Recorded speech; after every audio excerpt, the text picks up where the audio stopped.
നമ്മൾ കോഴിക്കോട് മെഡിക്കൽ കോളേജിൽ ഉണ്ടായ അത്യാഹിതം, അതിനുശേഷം 4 മരണമുണ്ടായത് അത് പുക ശ്വസിച്ചാണ്, ശ്വാസം കിട്ടാതെയാണ് എന്ന ആരോപണം ഉയർന്ന പശ്ചാത്തലത്തിൽ അതിൽ വിദഗ്ധാന്വേഷണമൊക്കെ പ്രഖ്യാപിച്ചിട്ടുണ്ട് സർക്കാർ. ആ വിഷയം നമ്മൾ വിശദമായി ചർച്ച ചെയ്യുകയാണ്. ശ്രീ ദിനേശ്, ഇപ്പോൾ ഇതിൽ ഇന്ന് ആരോഗ്യമന്ത്രി പറയുന്നത് കേട്ടിരുന്നു, ഈ MRI മെഷീൻ അതിന് വാറണ്ടി ഉണ്ട്, അത് ഫിലിപ്സിൻ്റെ മെഷീനാണ്.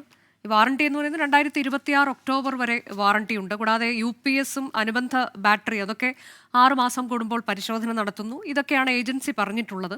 ഇതുവരെ ഒരു പ്രശ്നങ്ങളുമില്ല. ഇത് അവിടുത്തെ ബയോമെഡിക്കൽ എഞ്ചിനീയേഴ്സും അതുകൂടാതെ ഡോക്ടേഴ്സും ഒക്കെ സാക്ഷ്യപ്പെടുത്തുന്ന കാര്യമാണ്. കൃത്യമായ രജിസ്റ്റർ സൂക്ഷിക്കുന്നുണ്ട് എന്നൊക്കെ പറയുന്നു. അപ്പോൾ ഇത് ഈ തരത്തിലേക്ക് തന്നെയാണ് ഈ ഒരു സാധാരണഗതിയിൽ ഇത്തരം മെഡിക്കൽ കോളേജിലും ആശുപത്രികളിലുമൊക്കെ സംവിധാനങ്ങൾ പോകുന്നത്. ഇതിനപ്പുറത്തേക്ക് എന്ത് എന്നൊരു ചോദ്യമല്ലേ അവിടെ ആരോഗ്യമന്ത്രി ഉന്നയിക്കുന്നത്? ദിനേശ്, ആരോഗ്യമന്ത്രി ഫിലിപ്സിന്റെ ഒരു പരസ്യക്കാരിയെ പോലെയാണ് അവർ സംസാരിച്ചിട്ടുള്ളത്. 4 മനുഷ്യജീവൻ ഈ ദുരന്തത്തിൽ നഷ്ടമായിരിക്കുന്നു. പോസ്റ്റ്മോർട്ടം നടക്കുന്നത് മെഡിക്കൽ കോളേജിനകത്ത് തന്നെയാണ്.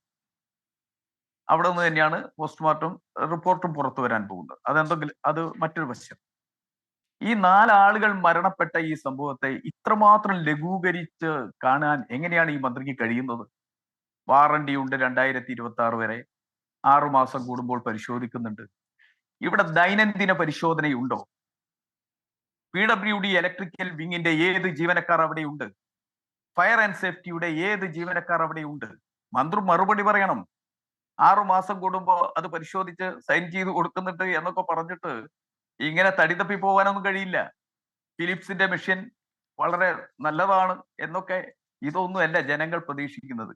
ഇത്രയും വലിയൊരു മെഡിക്കൽ കോളേജിൽ വളരെ പ്രതീക്ഷയോടുകൂടി PMSSY എന്ന് പറയുന്ന ആ സ്പെഷ്യാലിറ്റി ബ്ലോക്ക് രൂപം കൊണ്ട് അവിടേക്ക് അത്യാഹിത വിഭാഗം മാറ്റുമ്പോൾ അവിടെ എല്ലാ സൗകര്യങ്ങളും ജനങ്ങൾക്ക് ലഭിക്കുമെന്നുള്ള പ്രതീക്ഷയായിരുന്നു ജനങ്ങൾക്കുണ്ടായിരുന്നത്. എന്നാൽ അവിടെ അതിന്റെ ഏറ്റവും മുകളിലത്തെ നിലയിലേക്ക് ആരും പോകാറില്ല. അവിടെ ചോർന്നൊലിക്കുന്നുണ്ടെന്ന് കേൾക്കുന്നത്. അതുപോലെ തന്നെ എയർ കണ്ടീഷൻ, പുതിയ കെട്ടിടമല്ലേ ദിനേശ്? 2 വർഷം ആകുന്ന കെട്ടിടമല്ലേ? 2 വർഷമായിട്ടേ ഉള്ളൂ. ഞാൻ മനസ്സിലാക്കുന്നത് 1964 മെഡിക്കൽ കോളേജ് വന്നിട്ടുള്ളത്. അന്ന് തൊട്ട് പല നിർമ്മാണ പ്രവർത്തനങ്ങളും അവിടെ നടന്നിട്ടുണ്ട്. അതൊക്കെ ഇപ്പോഴും നന്നായിട്ട് അതൊക്കെ നിലകൊള്ളുന്നുണ്ട്. ഇവിടെ ഈ 2 വർഷങ്ങൾക്ക് മുൻപ് നിർമ്മിച്ച ഈ ആരോഗ്യ വകുപ്പിന്റെ ഈ ഗവൺമെന്റിന്റെ പൂർണ്ണമായ നിരീക്ഷണത്തിൽ നിർമ്മിച്ചിട്ടുള്ള ഈ കെട്ടിടത്തിന്റെ ഒരു ദുരവസ്ഥയാണ് ഇവിടെ കാണുന്നത്. അതുകൊണ്ടാണ് അവിടെ ഈ ഷോർട്ട് സർക്യൂട്ടോ പുക വരുന്നതോ കത്തലുകളോ ഒക്കെ ഉണ്ടായിക്കൊണ്ടിരിക്കുന്നത്. അപ്പോ എന്നിട്ട് ഇതിനെ ഒരു ലാഘവത്തോടു കൂടിയാണ് മന്ത്രി കാണുന്നത്.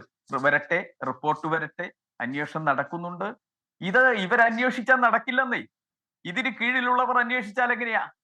ഇവർ തന്നെ അന്വേഷിച്ചാൽ എങ്ങനെയാ? ഇന്നലെ തന്നെ ഈ സംഭവം നടന്ന ഉടനെ തന്നെ ഈ മരണം നടന്നതിനെ കുറിച്ച് പറഞ്ഞിട്ടുള്ളത് ഇതുകൊണ്ടല്ല എന്നാണ്. ആശുപത്രി അധികൃതരുടെ വെളിപ്പെടുത്തല. വെന്റിലേറ്ററിൽ നിന്ന് ഒരു മനുഷ്യനെ അങ്ങോട്ട് എടുത്താൽ അപ്പോൾ തന്നെ അത്യാഹിത വിഭാഗത്തിൽ അത്യാസന്നയിൽ കിടക്കുന്ന ഒരു രോഗി, അവരുടെ അവസ്ഥ എന്തായിരിക്കും? അതാണ് സംഭവിച്ചത്. ശ്വാസം മുട്ടി മരിച്ചു. അതുതന്നെയാണ് സംഭവിച്ചത്. റിപ്പോർട്ട് മറിച്ച് പുറത്തു വരാം. അതൊക്കെ ഞങ്ങൾക്ക് മനസ്സിലാവുന്നുണ്ട്.